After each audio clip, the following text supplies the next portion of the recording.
Hello प्यारे बच्चों, कैसे हैं आप लोग। आई होप बहुत अच्छे होंगे और आपने क्लासेस को खूब अच्छे से एंजॉय किया होगा। हम लोगों ने पुरस्कार और सम्मान से संबंधित बहुत सारे टॉपिक को कवर किया है, जिसमें राष्ट्रीय और अंतर्राष्ट्रीय दोनों पुरस्कार और सम्मान हैं। और आपको कल के क्लास में जो आपका क्वेश्चन का क्लास था, उसमें मैंने आपको ऑप्शन नंबर 4 सही करवाया है, जिसमें आपके सारे लोग हैं वो भारत रत्न प्राप्त कर चुके हैं। उन्हीं से संबंधित आज हम लोग और भी ज़्यादा क्वेश्चन को डिस्कस करेंगे, जिससे अगर कोई डाउट हो तो आपका क्लियर हो जाए और आपको ज़्यादा से ज़्यादा जो आपका कवर हो जाए और आप एग्जाम में बढ़िया परफॉर्मेंस करें। और उसी के साथ आज और भी बहुत सारे क्वेश्चन के साथ उपस्थित हैं और ये आपके क्वेश्चन बहुत ही इंपॉर्टेंट है और ये एग्जाम में बार बार आए हुए हैं और आगे भी आएंगे। तो चलिए बच्चों, शुरुआत करते हैं आज के क्लास की। और आज जो आपका पहला क्वेश्चन है, ये आपको कूट की सहायता से मिलाना है। आप देख रहे हैं यहाँ पे भारत रत्न प्राप्त वो लोग हैं, साथ ही सारी नोबेल प्राप्त महान विभूतियाँ हैं जिन्होंने नोबेल प्राप्त किया है, साथ ही उन्होंने किस सन में प्राप्त किया है और किस क्षेत्र में प्राप्त किया है, ये चीज़ आपको बताना है। और यहाँ पे कूट की सहायता से मैच करना है। ये क्वेश्चन मोस्टली बहुत इजी होते हैं जब हमें 2 से 3 ऑप्शन पता होता है, लेकिन कभी कभी एग्जाम में ये जो है ज़्यादा से ज़्यादा हमें जब नहीं पता होता तो हम वहाँ गलत कर जाते हैं। मोस्टली अभी आयोग ऐसे क्वेश्चन बनाने लगा है कि वहाँ पे आपको कम से कम 2 से 3 ऑप्शन पता होना चाहिए, तब आप सही आंसर तक पहुँच सकते हैं। लेकिन कभी कभी ऐसा होता है कि हम एक ऑप्शन से भी सही आंसर को प्राप्त कर देते हैं। तो चलिए शुरू करते हैं आज के क्लास में। देखते हैं, आपको एक तरफ विद्वान है या वैज्ञानिक है जिनको नोबेल प्रदान किया गया है, दूसरी तरफ ईयर दिया हुआ है कि किस साल में किसे नोबेल दिया गया है। आपको कूट की सहायता से मिलाना है कि किस व्यक्ति को किस वर्ष नोबेल पुरस्कार प्रदान किया गया है। तो एक तरफ देख रहे हैं आप रविन्द्रनाथ टैगोर है, हरगोविंद खुराना है, सीवी रमन है और मदर टेरेसा है। दूसरी तरफ आप देख रहे हैं 1913 है, 1979 है, 1968 है और 1930 है। अब आपको मिलाना है बच्चों, और आप बहुत आसानी से इसको कर सकते हैं। खास करके रविन्द्रनाथ टैगोर के बारे में तो सबको पता है कि रविन्द्रनाथ टैगोर को पुरस्कार मिला है गीतांजलि के लिए। 1913 की घटना है ये। तो देखते हैं ऑप्शन नंबर ए का 1 किस में है। तो आप देख रहे हैं 1 लगभग 3 में है। आगे देख लेते हैं, मदर टेरेसा को शांति का नोबेल पुरस्कार दिया गया था। तो ये किस क्षेत्र मतलब कब दिया गया है? 1979 में दिया गया है। तो डी का 2 किस में है? तो आप देख रहे हैं कि यहाँ पे 2 ऑप्शन में डी का 2 है, यानी कि आपका ये भी नहीं होगा और ये भी नहीं होगा। और आपका नेक्स्ट है सीवी रमन और हरविंद खुराना। तो सीवी रमन आप जानते हैं 1930 में इनको दिया गया। सी का 4 ऑप्शन नंबर आपका बी में हो जाएगा। आपका ऑप्शन नंबर बी बिल्कुल करेक्ट हो जाएगा, यानी कि रविन्द्रनाथ टैगोर को 1913 में मिला है, हरगोविंद खुराना को 1968 में मिला है, सीवी रमन को 1930 में और मदर टेरेसा को 1979 में नोबेल पुरस्कार प्रदान किया गया है। ये डेट याद रखेंगे, एग्जाम में आ जाता है, तो आपको ये कंफर्म पता होना चाहिए। नेक्स्ट जो आपका क्वेश्चन है, ये भी आपको सुमेलित करना है। एक तरफ व्यक्ति है, दूसरी तरफ क्षेत्र है कि किसे किस क्षेत्र में नोबेल दिया गया है, ये भी क्वेश्चन बन जाता है। तो आपको बताना है कि आप रविन्द्रनाथ टैगोर हैं, इन्हें किस क्षेत्र में मिला है, हरगोविंद खुराना को किस क्षेत्र में नोबेल प्रदान किया गया था, अमर्त्य सेन को किस क्षेत्र में प्रदान किया गया है, साथ ही सुब्रमण्यम चंद्रशेखर हैं, इनको किस क्षेत्र में नोबेल पुरस्कार प्रदान किया गया है। तो आपको बताना है बच्चों। तो आपका रविन्द्रनाथ टैगोर गीतांजलि के लिए इनको प्रदान किया गया, यानी कि साहित्य के क्षेत्र में मिला है। तो ए का फर्स्ट आप देख रहे हैं ए में है और सी में है, यानी कि ना तो आपका ये होगा और ना ही आपका बी होगा, यानी कि रविन्द्रनाथ साहित्य आप या तो ए होगा या तो सी होगा। नेक्स्ट है आपका हरविंद खुराना। मैंने आपको बताया था हरविंद खुराना को जो है एक राइबोसोम की संरचना के लिए इनको ये पुरस्कार मिला है। और राइबोसोम आप जानते हैं कि ये चिकित्सा से संबंधित है। तो आप देखेंगे चिकित्सा, यानी कि बी का 4 ऑप्शन नंबर जो है इसमें है, यानी कि ऑप्शन नंबर इसमें भी है, इसमें भी है। तो आपका बी तो कट गया है, तो इसका मतलब ऑप्शन नंबर सी आपका सही हो जाएगा। साथ ही अमर्त्य सेन आप जानते हैं भारत के बहुत बड़े अर्थशास्त्री हैं और इन्होंने अर्थशास्त्र के क्षेत्र में बहुत ही बढ़िया काम किया है, तो ये तो आपको पता ही होना चाहिए। और आपके जो सुब्रमण्यम चंद्रशेखर हैं, ये भौतिकी से संबंधित हैं और इन्होंने ब्लैक होल के बारे में रिसर्च किया था, यानी कि अंतरिक्ष वैज्ञानिक हैं ये। तो आप इस तरह से मिला सकते हैं। रविन्द्रनाथ टैगोर का साहित्य हो जाएगा, हरविंद खुराना का जो है ये चिकित्सा हो जाएगा, अमर्त्य सेन अर्थशास्त्री हैं और सुब्रमण्यम चंद्रशेखर ये भौतिकी से संबंधित है। इस तरह से आपका कूट मिलेगा और ये काफ़ी इंपॉर्टेंट है। आपको इतना तो पता होना चाहिए कि हमारे यहाँ के कितने लोगों को नोबेल मिला है, साथ ही किस क्षेत्र में उन्हें ये सम्मान दिया गया है। चूँकि ये बहुत बड़ा पुरस्कार है, आपको पता है अंतर्राष्ट्रीय स्तर का सबसे बड़ा सम्मान है ये, जो मानवता के क्षेत्र में बेहतर काम करने की वजह से प्रदान किया जाता है। तो ये चीज़ याद रखेंगे बच्चों, हमारे यहाँ की महान विभूतियाँ हैं जिन्होंने ये पुरस्कार या ये सम्मान जीता है। नेक्स्ट हैं आपके, यहाँ भी आपके महान विभूतियाँ हैं और उनके जो नोबेल उन्हें प्रदान किया गया है जिस ईयर में, आपको ये ईयर मैच करना है। कूट की सहायता से आपको बताना है कि किसको किस साल नोबेल पुरस्कार प्रदान किया गया है। तो एक तरफ है आपके कैलाशनाथ सत्यार्थी हैं, वेंकट रमन रामाकृष्णन हैं, वी.एस. नायपाल हैं और सुब्रमण्यम चंद्रशेखर हैं। साथ ही ईयर दिया है 1983 है, 2001 है, 2014 है और 2009 है। आपको मैच करना है कूट की सहायता से और आपको बताना है कि किस साल किसको दिया गया है। तो सबसे नवीन जो है वो कैलाशनाथ सत्यार्थी है जिनको 2014 में दिया गया था। इन्हीं के साथ मलाला यूसुफजई को भी 2014 में नोबेल प्रदान किया गया था, जो सबसे कम उम्र की जो है महिला या लड़की या पर्सन थी जिन्हें नोबेल दिया गया था। ये चीज़ याद रखेंगे। तो कैलाशनाथ सत्यार्थी 2014, यानी कि 1 का 3 किसमें है, 1 का 3 तो एक ही ऑप्शन है जो आपने बहुत आसानी से मैच कर लिया हुआ। कैलाशनाथ सत्यार्थी को 2014 में मिला है। साथ ही आपको मैंने बताया कि मलाला यूसुफजई को भी इनके साथ संयुक्त रूप से शांति का नोबेल पुरस्कार प्रदान किया गया था। ये याद रखेंगे, एग्जाम में क्वेश्चन पहले बना था जब ये लेटेस्ट आपको मतलब प्रदान किया गया था, तो ये क्वेश्चन बना था कि संयुक्त रूप से किसे दिया गया है। तो याद रखेंगे मलाला यूसुफजई और कैलाशनाथ सत्यार्थी को दिया गया है। और वो किस क्षेत्र से है ये तो आप लोगों से बिल्कुल भी नहीं छूटा होगा, क्योंकि ये काफ़ी फेमस पर्सनालिटी हैं। आपने देखा था मलाला यूसुफजई ने महिलाओं यानी कि लड़कियों की शिक्षा को लेकर के काफ़ी जो है आवाज़ें उठाई थी, जिसकी वजह से उनके साथ घटनाएं घटी। साथ ही जो कैलाशनाथ सत्यार्थी हैं, इन्होंने बचपन बचाओ आंदोलन चलाया था। छोटे बच्चों को जो लोग काम में लगा देते हैं, इसको लेकर के इन्होंने बाल श्रम को लेकर के आंदोलन चलाया था, जिसकी वजह से इन्हें शांति का नोबेल पुरस्कार मिला था।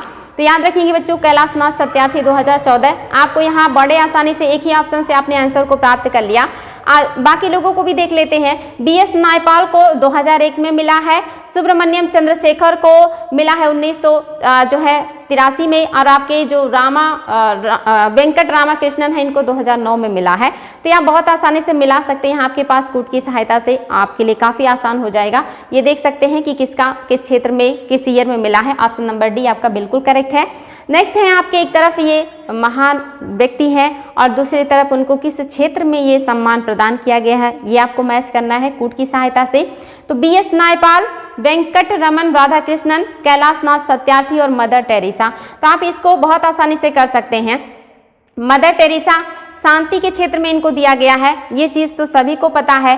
कैलाशनाथ सत्यार्थी की बात हमने करी है, तो ये समाज सेवा यानी कि बचपन बचाओ आंदोलन यानी कि समाज सेवी के रूप में है। हालांकि इनको अगर देखेंगे तो ये भी शांति के क्षेत्र में ही आएंगे, लेकिन इनको समाज सेवा यहाँ पे दिया हुआ है। और आपका वी.एस. नायपाल ये एक साहित्यकार हैं यानी कि राइटर है, तो इनको साहित्य के क्षेत्र में मिला है। और वेंकट रमन राधाकृष्णन को रसायन के क्षेत्र में दिया गया है। ये आप बहुत आसानी से मिला सकते हैं। मदर टेरेसा यानी कि डी का 4। अच्छा, इनको देखिए यहाँ पे समाज सेवा हो जाएगा, क्योंकि आपका डी का 4 नहीं है, यानी कि जो आपका वी.एस. नायपाल है ये आपके साहित्य हो जाएंगे। ए का 3 इसमें भी है और इसमें भी है। वेंकट रामाकृष्णन रसायन आप देखेंगे इसमें, यानी कि ऑप्शन नंबर डी आपका करेक्ट हो जाएगा। वी.एस. नायपाल साहित्य और वेंकट रामाकृष्णन रसायन। जो आपके कैलाशनाथ सत्यार्थी हैं इनको जो है जोड़ दिया गया है शांति से, क्योंकि शांति का इनको मिला था। मदर टेरेसा को समाज सेविका के रूप में जाना जाता है, क्योंकि इन्होंने बहुत ही जो है अमूल्य योगदान दिया है भारत में यहाँ के लोगों की सेवा करने के लिए। तो ये चीज़ याद रखेंगे बच्चों। हालांकि ये दोनों लोग लगभग शांति ही माना जाएगा, चाहे इनको समाज सेवक कहें या शांति का क्षेत्र कहें। तो ये जब भी क्वेश्चन बनेगा अगर इस तरह से ऑप्शन है तो कर सकते हैं, अन्यथा दोनों लोगों का शांति ही हो जाएगा। ये चीज़ क्लियर रखिएगा। तो इतने सारे क्वेश्चन आपके यहाँ से क्लियर हो गए हैं कि किसको किस क्षेत्र में दिया गया है, साथ ही किस ईयर में ये पुरस्कार प्रदान किए गए हैं। और अब आपको ये भी क्लियर हो गया होगा कि भारत की कितने महान विभूतियां हैं जिनको नोबेल पुरस्कार प्रदान किया गया है। तो आप देख रहे हैं लगभग 8 से 9 लोग हैं। ये चीज़ आप लोग याद कर लीजिएगा, बहुत इंपॉर्टेंट है। चलिए आगे बढ़ते हैं बच्चों। मात्र एक बार कब एक साथ 4 लोगों को भारत रत्न मिला है? मैंने आपको बताया था कि एक साथ कभी भी जो है 3 से अधिक लोगों को भारत रत्न देने का एक तरीके से कहिए कि अलाउ नहीं है, यानी कि अधिकतम 3 लोगों को ही हम भारत रत्न एक साथ दे सकते हैं। लेकिन एक बार ऐसा हुआ है जो कि अपवाद है। ये कब की घटना है जब एक साथ 4 लोगों को भारत रत्न दिया गया है? क्या ये 1998 की घटना है, या 1997 की घटना है, या 1996 की घटना है, या 1999 की घटना है? तो आपको बताना है ये कब की घटना है जब एक साथ संयुक्त रूप से 4 लोगों को भारत रत्न प्रदान किया गया है। तो याद रखिए बच्चों, ये अपवाद है, बस एक ही बार हुआ ऐसा 1999 में, अन्यथा ऐसा कभी नहीं हुआ है कि एक साथ 4 लोगों को भारत रत्न दिया गया हो।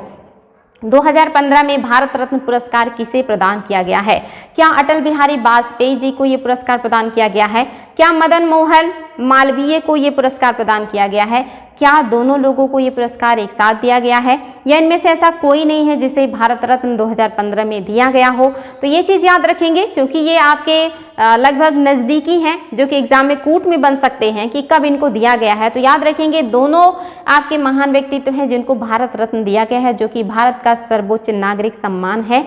नेक्स्ट है आपका 2019 में भारत रत्न पुरस्कार किसे प्रदान किया गया है? ये भी क्वेश्चन आते हैं और कूट में भी आते हैं, इंडिविजुअल भी आते हैं कि 2019 में किसे प्रदान किया गया है, या कौन है ऐसे जो इनको प्रदान नहीं किया गया है। तो ये भी पता होना चाहिए आपको। क्या भूपेन हजारिका को दिया गया है? क्या प्रणब मुखर्जी जी को दिया गया है? क्या नानाजी देशमुख को प्रदान किया गया है? या ये सभी लोग हैं जिनको 2019 में भारत रत्न प्रदान किया गया है? तो ये क्वेश्चन आपके लिए काफ़ी इजी होगा, क्योंकि आप जानते हैं ये करंट के क्वेश्चन होते हैं और अभी ये लेटेस्ट हैं जिनको दिया गया है। उसके बाद से अभी तक और किसी को ये पुरस्कार नहीं प्रदान किया गया है, यानी कि उपरोक्त सभी इन तीनों लोगों को ये पुरस्कार 2019 में संयुक्त रूप से दिया गया है। नेक्स्ट है 2021 तक कितने लोगों को भारत रत्न मिल चुका है, यानी कि 2021 तक बात करेंगे तो कितने ऐसे लोग हैं जिनको भारत रत्न प्रदान किया गया है, यानी कि अभी तक हमने कितने लोगों को भारत रत्न प्रदान किया है। आपको टोटल अमाउंट भी पता होना चाहिए। तो क्या 45 लोग ऐसे हैं जिनको भारत रत्न अभी तक मिल चुका है, या 46 लोग ऐसे हैं जिनको भारत रत्न दिया गया है, या 47 हैं, या 48 हैं? तो आपको बताना है बच्चों कितने लोग हैं जिनको अभी तक भारत रत्न दिया जा चुका है। तो ये चीज़ भी याद रखेंगे, टोटल 48 लोग हैं जिनको अभी तक भारत रत्न दिया गया है। वेरी वेरी इंपॉर्टेंट है।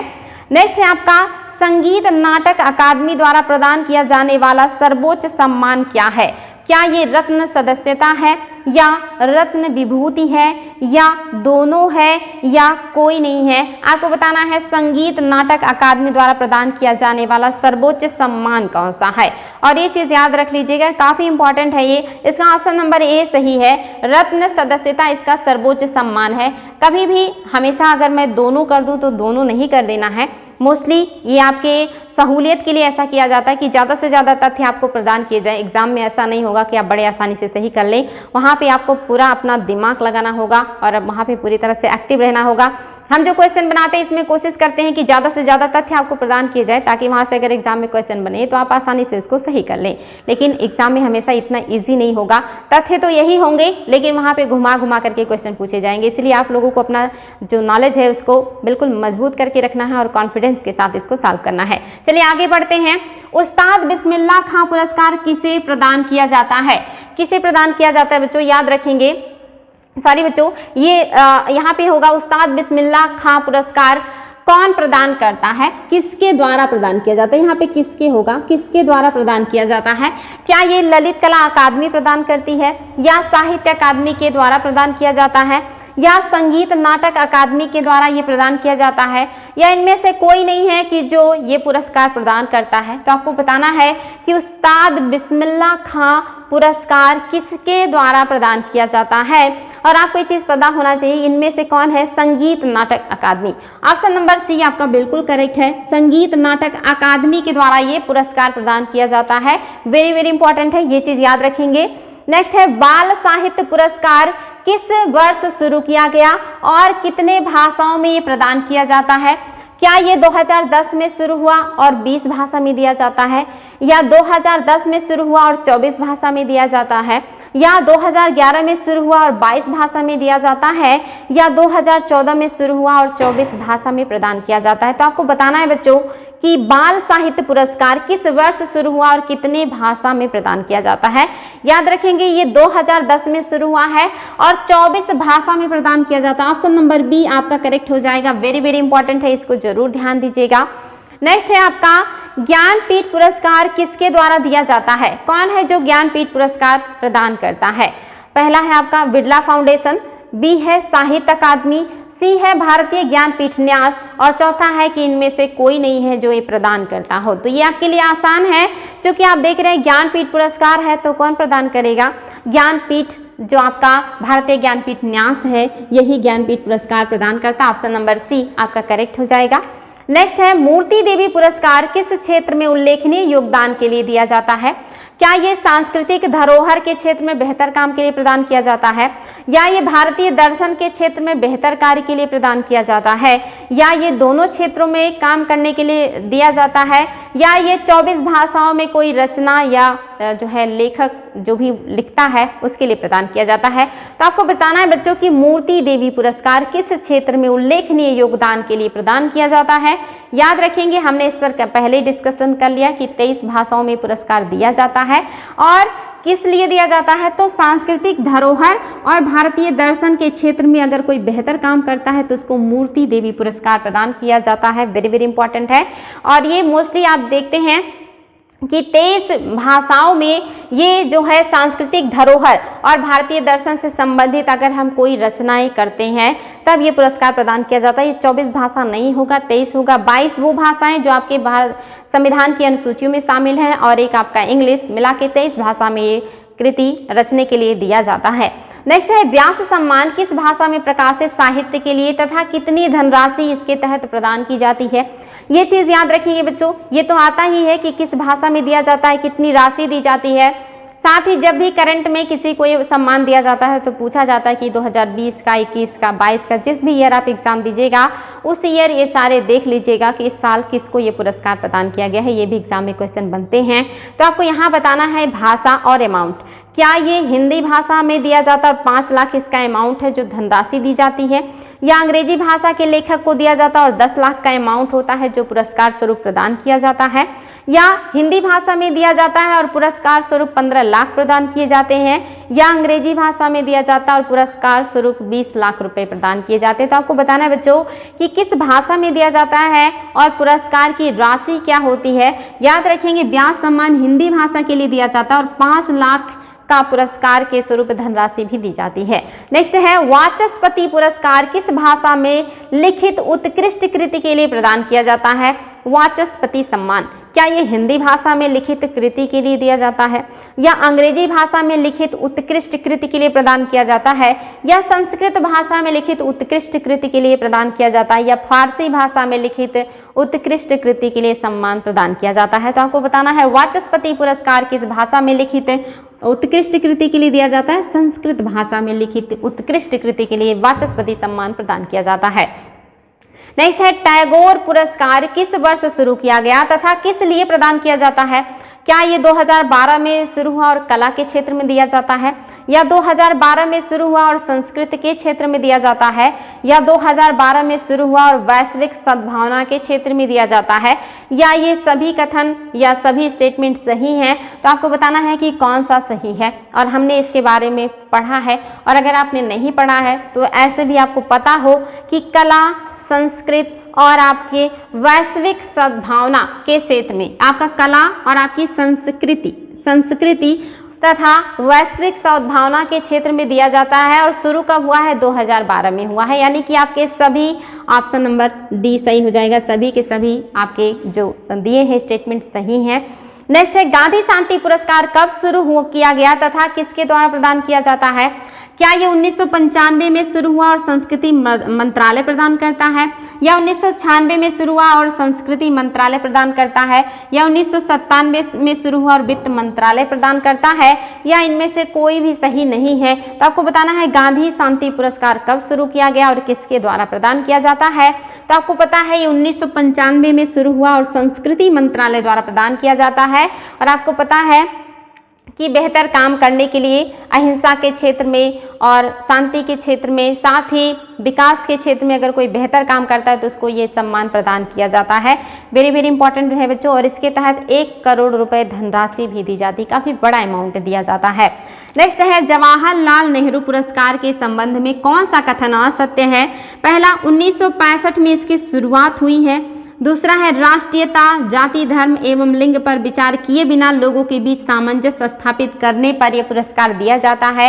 और तीसरा है सद्भावना और मित्रता को बढ़ावा देने उत्कृष्ट योगदान हेतु प्रदान किया जाता है। यानी कि ये अगर आप सद्भावना को बढ़ावा देते हैं, मित्रता को बढ़ावा देते हैं और उत्कृष्ट योगदान देते हैं इन सभी क्षेत्रों में, तो आपको ये सम्मान मिलेगा। या उपयुक्त में से ऐसा कोई नहीं है जो इसके बारे में गलत हो। यानी कि आपके कौन सा सही हो जाएगा, आपको बताना है कि जवाहरलाल नेहरू पुरस्कार के संबंध में कौन सा कथन आ सकते हैं। तो कह रहा उपर्युक्त में से कोई नहीं, यानी कि ऐसा कोई नहीं है कि जो आ सकते हो, यानी कि ऊपर के सारे स्टेटमेंट आपके बिल्कुल करेक्ट है। 1965 में ये शुरू किया गया है। साथ ही राष्ट्रीयता, जाति, धर्म, लिंग आदि पर विचार किए बिना सामंजस्य स्थापित करना, सद्भावना, मित्रता को बढ़ावा देना और उत्कृष्ट योगदान इन क्षेत्रों में अगर आप प्रदान करते हैं तो आपको ये पुरस्कार प्रदान किया जाता है। नेक्स्ट है आपका इंदिरा गांधी पुरस्कार किस लिए प्रदान किया जाता है? अंतर्राष्ट्रीय शांति के लिए, या अंतर्राष्ट्रीय विकास के लिए, या नवीन अंतर्राष्ट्रीय आर्थिक व्यवस्था के लिए, या सभी के लिए? तो आपको बताना है इंदिरा गांधी पुरस्कार किस लिए प्रदान किया जाता है। और ये आपके लिए काफी इंपॉर्टेंट है बच्चों। आपके लिए क्वेश्चन है कि आप मुझे बताएंगे कि इंदिरा गांधी जो पुरस्कार है ये किस सन में शुरू किया जाएंगे। बच्चों आपके लिए कमेंट बॉक्स में क्वेश्चन का आंसर दीजिएगा कि इंदिरा गांधी शांति पुरस्कार किस वर्ष शुरू किया गया था। और यहाँ पे आप देख रहे हैं कि यहाँ पे आपको बताना है कि कौन सा इसके बारे में सही है। तो आपको पता है ऑप्शन नंबर डी सही है। ये सारे बातें इंदिरा गांधी पुरस्कार प्राप्त करने के लिए जरूरी है। अगर कोई भी व्यक्ति अंतर्राष्ट्रीय शांति, विकास और नवीन अंतर्राष्ट्रीय व्यवस्था, आर्थिक व्यवस्था में अपना योगदान देता है तो उसको इंदिरा गांधी शांति पुरस्कार प्रदान किया जाता है। किस ईयर से शुरू हुआ है ये आप हमें बताएंगे, क्योंकि हमने आपको डिटेल में इसको पढ़ाया है तो इसका आंसर देना आपके लिए काफ़ी आसान होगा। ये आपके लिए काफ़ी इंपॉर्टेंट था। नेक्स्ट है मैन बुकर पुरस्कार किस भाषा में लिखित साहित्य के लिए प्रदान किया जाता है और कब से आपका ये शुरू हुआ है? क्या ये अंग्रेजी भाषा में लिखित मतलब जो साहित्य है उसके लिए दिया जाता है और 1969 में शुरू हुआ है, या अंग्रेजी भाषा में लिखित साहित्य के लिए दिया जाता लेकिन 1970 में शुरू हुआ है, या फ्रेंच भाषा में लिखित साहित्य के लिए दिया जाता और 1969 में शुरू हुआ है, या हिंदी भाषा में लिखित साहित्य के लिए दिया जाता और 1970 में शुरू हुआ है? तो हमने मैन बुकर पुरस्कार के बारे में डिटेल में पढ़ा है कि ये किस भाषा के साहित्य को दिया जाता और किस वर्ष से शुरू हुआ है। बिल्कुल वेरी इंपॉर्टेंट है। अंग्रेजी भाषा में लिखित साहित्य के लिए दिया जाता है और 1969 से मैन बुकर पुरस्कार देना शुरू किया गया है। नेक्स्ट है मैन बुकर अंतरराष्ट्रीय। यहाँ पे मैन बुकर पुरस्कार है, यहाँ पे मैन बुकर अंतरराष्ट्रीय पुरस्कार है। तो आपको बताना है मैन बुकर अंतरराष्ट्रीय पुरस्कार में कितने राशि प्रदान की जाती है तथा किसे दिया जाता है, कितना अमाउंट दिया जाता है और किसे प्राप्त होगा ये पुरस्कार आपको बताना है। क्या इसमें 50,000 पाउंड दिया जाता है और लेखक को दिया जाता है? क्या इसमें राशि 50,000 पाउंड है और अनुवादक को दिया जाता है? या ए और बी दोनों सही है, या इनमें से ऐसा कोई भी नहीं है जो कि सत्य हो? तो यहाँ पे आप कंफ्यूज हो सकते हैं, लेकिन आपको कंफ्यूज बिल्कुल नहीं होना है, क्योंकि मैंने आपको बहुत क्लियरली ये सारी चीज़ें बताई थी कि ये किस क्षेत्र में दिया जाता है और कितनी राशि होती है। तो 50,000 पाउंड होता है, ये तो बिल्कुल सही है, लेकिन आपको पता है ये अनुवादक को दिया जाता है, लेखक को नहीं दिया जाता। लेकिन अनुवादक जिस लेखक की कृति का अनुवाद करता है दोनों के बीच वो अमाउंट बांट दिया जाता है, लेकिन दिया किसको जाता है? अनुवादक को दिया जाता है। 50,000 पाउंड की धनराशि होती है, अनुवादक को प्रदान किया जाता है और साथ ही अंग्रेजी भाषा के साहित्य की अनुवाद करने के लिए प्रदान किया जाता है। नेक्स्ट है नोबेल पुरस्कार सर्वप्रथम किसे प्रदान किया गया? आपको ऑप्शन में है रेड क्रॉस के संस्थापक जिया हेनरी डुनाट को दिया गया था, या फ्रेंच पीस सोसाइटी के संस्थापक फ्रेडरिक को दिया गया था, या दोनों लोगों को दिया गया था इनमें से ऐसा कोई नहीं जिसे प्रदान किया गया हो। हमने इसको भी डिटेल क्लास में पढ़ा था कि सबसे पहले नोबेल पुरस्कार किसे दिया गया था। तो ये आपके लिए काफ़ी इंपॉर्टेंट है। ये आपका दोनों जो कथन है बिल्कुल सही है। जो पहले प्राप्त करने वाले ये संयुक्त रूप से दो व्यक्ति हैं, एक रेड क्रॉस के संस्थापक जिया हेनरी हैं और दूसरे फ्रेंच पीस सोसाइटी के संस्थापक फ्रेडरिक हैं। इन दोनों लोगों को संयुक्त रूप से दिया गया है। आपके लिए एक और भी क्वेश्चन है कि नोबेल के क्षेत्र में सबसे लास्ट में कौन सा क्षेत्र जोड़ा गया है जिसमें नोबेल देना शुरू किया गया है?